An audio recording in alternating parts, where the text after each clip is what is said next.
Like से जरूर कर दीजिएगा सभी। और ये आज का हमारा पहला क्वेश्चन कि जयपुर शहर की योजना किस वास्तुकार ने बनाई थी। तो बंगाली बाबा यानी विद्याधर भट्टाचार्य जी जो बंगाल से थे, बी आपका सही आंसर है। अगला कि केसराय पाटन चीनी मिल किस क्षेत्र में स्थापित की गई थी। केसराय पाटन चीनी मिल ये पहली चीनी मिल थी, ठीक है, सॉरी पहले नहीं, ये सहकारी क्षेत्र की पहली थी। तो राइट आंसर आपका डी हो जाएगा, आपका सही आंसर है। अगला है कि कौन सी कृति कालिदास के द्वारा रचित नहीं है। तो कुमार संभव तो मैन है ही है, अभिज्ञान शाकुंतलम भी है, रघुवंश महाकाव्य भी है, कादम्बरी यानी डी आपका सही आंसर। अगला कि रामकृष्ण मिशन की स्थापना किसके द्वारा की गई थी। रामकृष्ण मिशन की स्थापना स्वामी विवेकानंद जी ने की थी।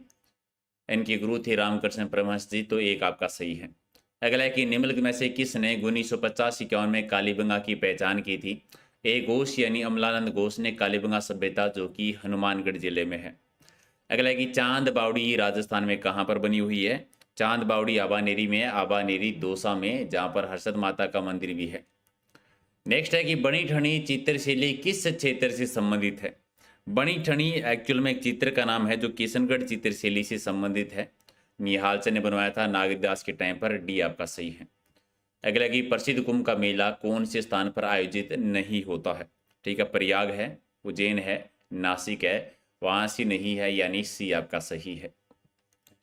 अगला कि राजस्थान में नमक उत्पादन कहाँ पर होता है। अभी राजस्थान में सर्वाधिक नमक का उत्पादन होता है सांबर झील में, जो खारे पानी की सबसे बड़ी झील है जयपुर जिले में। और अगला है कि निम्नलिखित में से किस राजपूत शासक ने विजय कटकातु की उपाधि धारण की थी। विजय कटकातु कहा जाता है महाराणा राज सिंह को, यानी एक आपका सही आंसर। अगला है कि रोमांसिंग विद लाइफ किसकी एक आत्मकथा का नाम है, और ये देवानंद जी की आत्मकथा है, यानी सी आपका सही आंसर। अगला है कि सहरिया जनजाति के लोग किस जिले में पाए जाते हैं। सहरिया जनजाति ज़्यादा कहाँ पर रहती है। 12 जिले में ज़्यादा निवास करती है। डूंगरपुर में ज़्यादा डामोर जनजाति है, और जनजाति प्रतिशत के आधार पर जनजाति ज़्यादा है वो बांसवाड़ा में निवास करती है। अगला है कि सज्जनगढ़ बायोलॉजिकल पार्क राजस्थान के किस जिले में है। तो ये झीलों की नगरी में, उदयपुर में। बी आपका सही आंसर है। अगला एक इतिहासकार डॉक्टर गौरी शंकर हीराचंद ओझा जी ने किस राजा को कान का कच्चा कहा था। कान का कच्चा शासक अजीत सिंह को, जो कि मारवाड़ के शासक थे। मारवाड़ के शासक थे।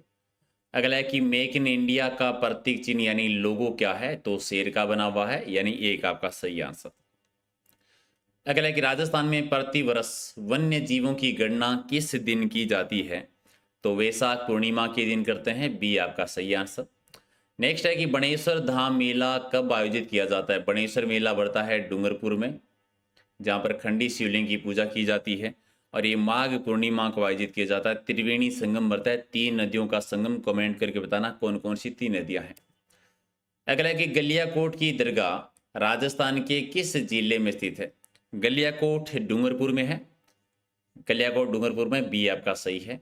अगला है कि बाबर और राणा सांगा के बीच में खानवा का युद्ध कब लड़ा गया था। खानवा का युद्ध लड़ा गया था 1527 में, और बाबर जीत गया था। अगला है कि सीताबाड़ी मेले का संबंध किस जनजाति से है। सीताबाड़ी का मेला बढ़ता है 12 जिले में, और 12 में जाति रहती है सहरिया जनजाति। तो सहरिया जनजाति का सबसे बड़ा मेला है ये। अगला है कि 2.5 दिन का झोंपड़ा कहाँ पर है। 2.5 दिन का झोंपड़ा जहाँ पर पहले संस्कृत विद्यालय हुआ करता था, विग्रहराज चतुर्थ ने बनाया था, और 16 खम्भों की इमारत है जो कि अजमेर में है। पंजाब सा पीर का उर्स बढ़ता है 2.5 दिन यहाँ पर। अगला लेकिन में से कौन सी भेड़ की नस्ल है। भेड़ की नस्ल कौन सी है। मगरा है। मगरा भेड़ की नस्ल है। बी आपका सही है। अगला है कि राजस्थान में जलियांवाला बाग के नाम से प्रख्यात स्थान मानगढ़ धाम कहाँ पर है। जलियांवाला बाग राजस्थान का मानगढ़ धाम को कहते हैं, जो कि बांसवाड़ा जिले में है। बी आपका सही है। अगला है कि जंतर मंतर क्या है। जंतर मंतर एक वेधशाला है, और कहाँ पर है। राजस्थान में जयपुर जिले में है। हालांकि जय सिंह ने 5 जगह पर बनाई थी, सबसे प्राचीन दिल्ली वाली और सबसे बड़ी जयपुर की। बाकी की 3 आप कमेंट करके बताओ, बाकी 3 और कहाँ पर है। अगला है कि चूहों का मंदिर के नाम से विख्यात करणी माता का मंदिर कहाँ पर है। चूहों वाली देवी करणी माता बीकानेर के राठौड़ों की कुल देवी है। ये बीकानेर के देशनोक में बना हुआ है। तो राइट आंसर आपका 1 नंबर। अगला है कि रचना धरती दोहरारी किसकी है। धरती दोहरारी है कन्हैयालाल सेठिया जी की। एक आपका सही है। अगला है कि केंद्रीय शोषक क्षेत्र अनुसंधान संस्था यानी काजरी कहाँ पर बनी हुई है। काजरी है जोधपुर में, यानी सी हो जाएगा राइट आंसर। अगला है कि किस जिले की सीमा मध्य प्रदेश राज्य से नहीं लगती है? एमपी से डूंगरपुर की सीमा नहीं लगती है, डूंगरपुर की सीमा डी आपका एक आपका सही है। अगला है कि बणेश्वर धाम किस जिले में आता है? तो बणेश्वर धाम है डूंगरपुर जिले में, एक आपका सही है। अगला है कि पंचतंत्र के लेखक का नाम बता दीजिए। पंचतंत्र की रचना किसने की थी? विष्णु शर्मा जी के द्वारा की गई थी, यानी